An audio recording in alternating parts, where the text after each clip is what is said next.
Hey everyone, Scott here to discuss Rain Man, starring Dustin Hoffman and Tom Cruise, directed by Barry Levinson. Now, before I get into this review, I've seen maybe clips of this movie before, and I tried to watch it, but it was either background noise. But this is my first time watching this, sitting through it start to finish. So let's just see how this goes. Let's get into the review. Charlie Babbitt, played by Tom Cruise, is a dealer in his mid-20s as he directs an employee named Lenny to lie to the buyer, kind of like the jackasses at Wall Street, and he plans a trip to Palm Springs with his girlfriend Susanna. And as they drive there, Charlie receives word that his father Sanford passes away and goes to the funeral of his father because Susanna wanted him to, as Charlie never got along with his father when he was alive. And they go by the house for his will after the funeral, and he gives Charlie his car made in 1949, a convertible. Do I like the character Tom Cruise plays? He comes up kind of bad at first, but he eventually grows on me when the movie progresses. And it was a decent performance by Mr. Cruise. Charlie tells Susanna about he was scared he never got along with his father because he took the car one time and he crashed it as he was arrested and didn't get out of jail for 2 days because of his father. And we get to the next day with the will, and he doesn't get his father's money. That's $3 million, and he's disappointed. And he goes to a bank to look for the trustee, which is where the money is going to, and he goes to Walbrook and meets with Dr. Brunner and hears about Raymond, played by Dustin Hoffman, who happens to be his brother, his autistic brother, I'll say it best. Well, he is in the car with Susanna, and that's when he is learning that his brother begins. And Raymond, like I said, is autistic, and he's kind of annoying, but he comes off rather relatable. And this may be one of Dustin Hoffman's best performances, in my opinion. Charlie wants to take Raymond out of Walbrook for an adventure with his brother behind Dr. Brunner's back, as Charlie takes Raymond on the road and he gets distressed by leaving Walbrook, and they take a road trip together because Charlie has to go to Los Angeles and Susanna joins them on the road trip. And the cinematography is pretty good for when this movie came out back in 1988.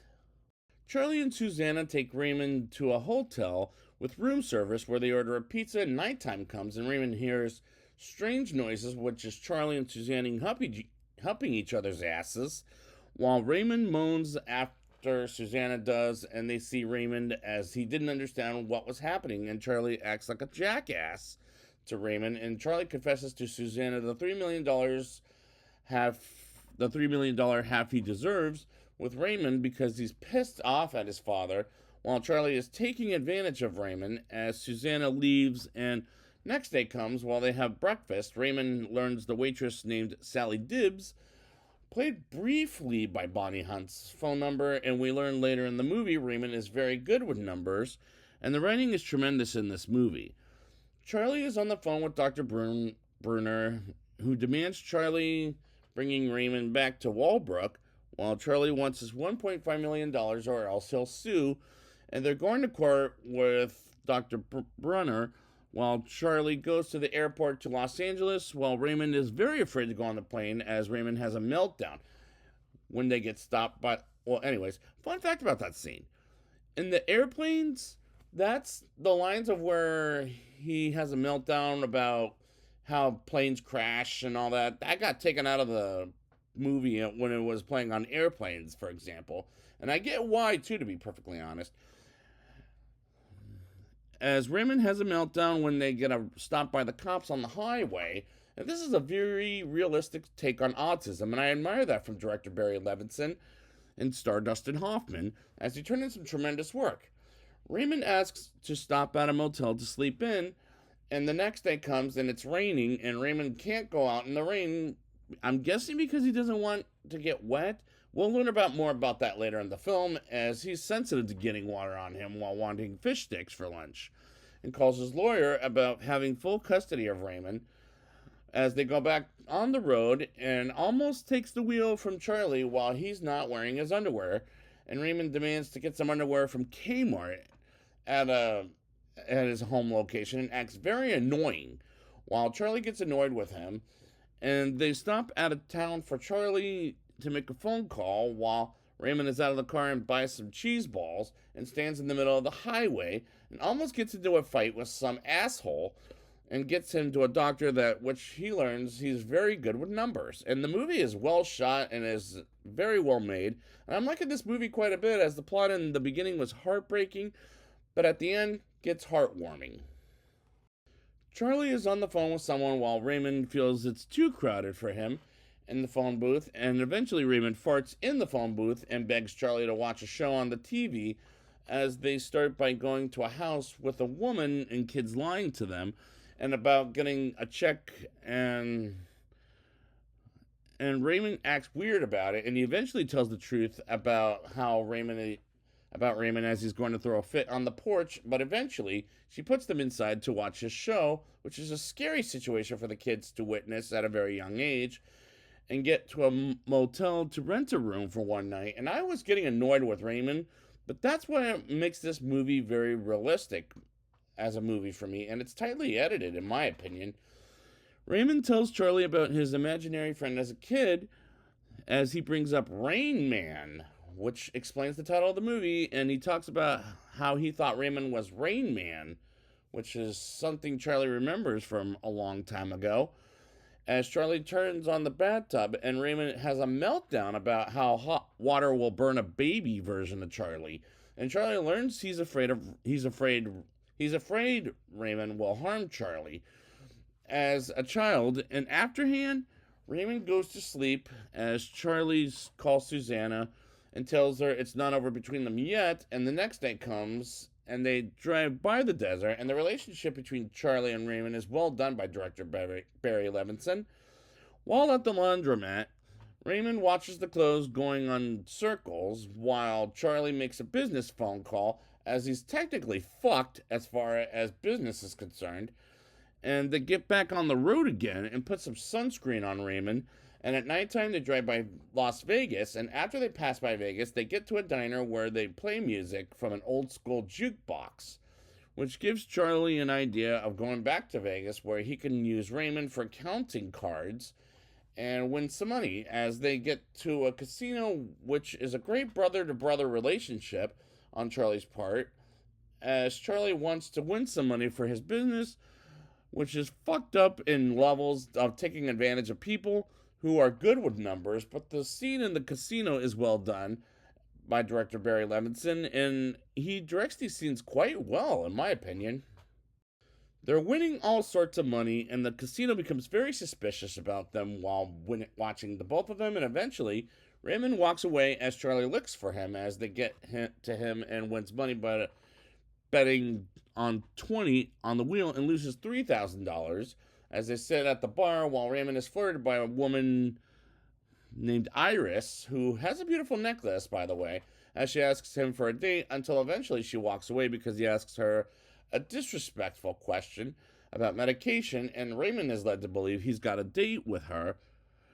And they get to their high roller suite, looks very expensive, but it's got a nice view, to be fair.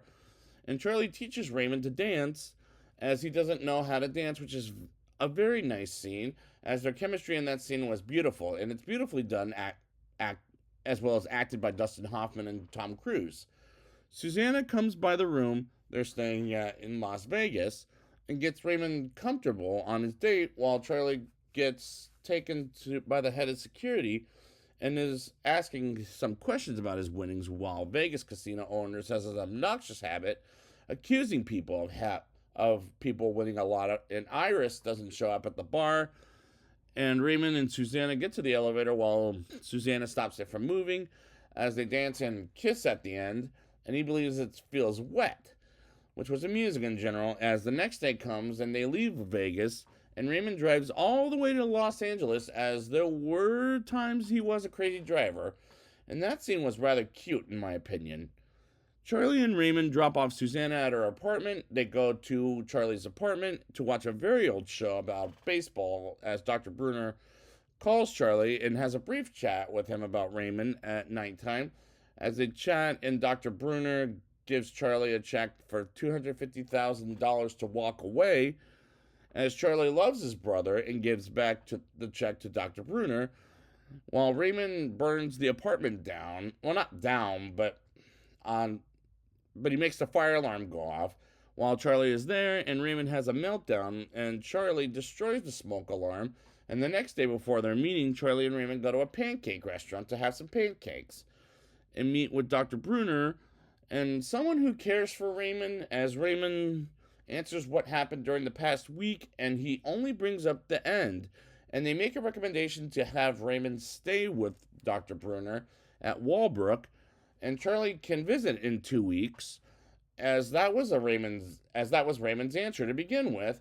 And after the meeting, Raymond takes the train back to Walbrook, and Charlie says his goodbye, and he'll see him in 2 weeks. And the climax was sad but happy ending, as this was a very good movie. And how good was this movie? Let's get to the rating. I'll give this movie a 8.1 out of 10. The performances by Dustin Hoffman, who comes off rather relatable as he turns in some tremendous work.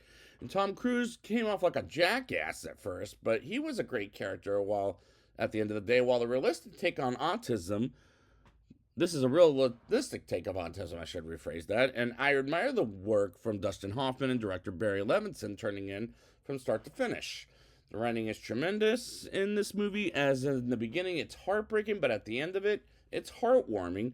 But at the end of the day, it has a sad but happy ending, and which works as it's tightly edited. And this movie is well done and made as it portrays autism quite tremendously. And the cinematography is tremendous throughout, in my opinion.